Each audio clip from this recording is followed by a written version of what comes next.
Guys, like, comment, subscribe, share this video, especially if you love college football as much as I do. Today I'm going to talk about the Tennessee Volunteers' football schedule for 2023. I think these guys are going to be, excuse me, a little bit better defensively. I don't expect them to be an elite defense, but that defense has got to be better than what it was in 2023, pass defense-wise. Run defense wasn't terrible, actually. In the line of scrimmage, they were pretty good on the line of scrimmage. It showed in that Orange Bowl victory over Clemson. You know, so that with that being said, I doubt the offense will be as productive as it was, as great as it was.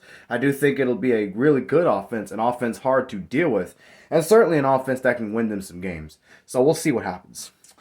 In week 1, they have to play Virginia at home. There's the thing, I looked at the schedule. They only got 1, 2, 3, 4 away games. Their first game's against Virginia. I don't see any issues there with Virginia. They should beat them no problem at home. Then they got to host Austin Peay. I think they win that game also. Now they got to go to Florida. Now I know Florida has done pretty bad last year. And I know Tennessee had one good year, but that's one good year. And usually Tennessee doesn't beat Florida. Heck, they don't beat Florida. They don't beat Georgia. They don't beat Alabama. With the exception of last year, they didn't beat Georgia, but no one did. So with that being said, I actually am optimistic about Florida. I think Coach Napier has them going in the right direction as far as the culture and other things going on. I do understand that he's dealing with players that Dan Mullen recruited, and he openly admitted that he did not like recruiting. So Napier didn't have a whole lot to work with other than Anthony Richardson, who is now gone. Despite that, I think Tennessee goes to Florida and gets their first loss of the year. So now they're 2-1. The next few games are home games. They have UTSA. I think they win that no problem. And then they're going to get a big home revenge game against South Carolina. I don't think they're going to run through South Carolina, but because this game is at home, I think it's a pretty high-scoring affair. I think Spencer Rattler is going to build off of what he did pretty well last year, which was get a lot of yardage. I think he improved as a quarterback based off the Tennessee game. It showed against Clemson and even Notre Dame.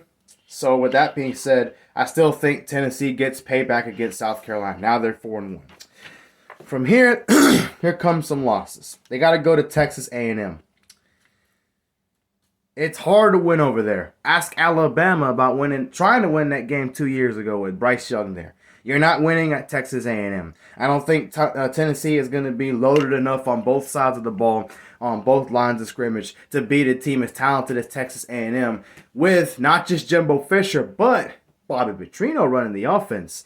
And, you know, for the most part, Texas A&M's defense was pretty darn good up until later in the year when they obviously decided to, they didn't show up against Florida, obviously, but that's besides the point. I think they lose to Texas A&M, at Texas A&M, by a touchdown or less. At Alabama, they ain't winning that game. You can forget that. I don't care what happened last year. Nick Saban is hot about that. He's mad about giving up 50-plus points to Tennessee. He's going to put up at least 50 on Tennessee, and Tennessee's going to get ragdolled in this game. I don't care who they got coming back for Tennessee. You're not going to Alabama and beating anybody over there. You're going to lose that game too.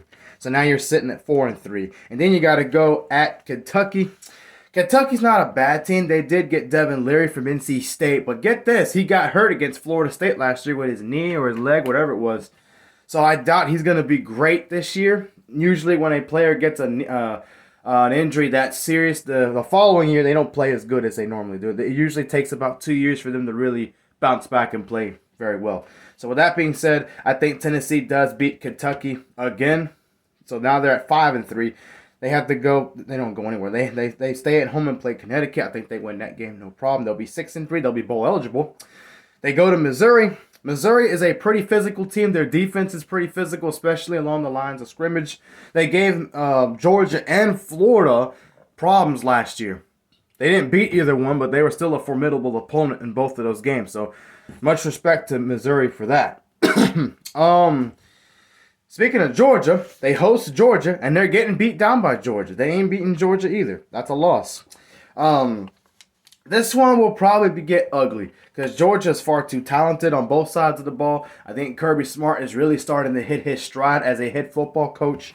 And Tennessee lost too much on offense to keep up. They couldn't do anything last year offensively, but that's besides the point.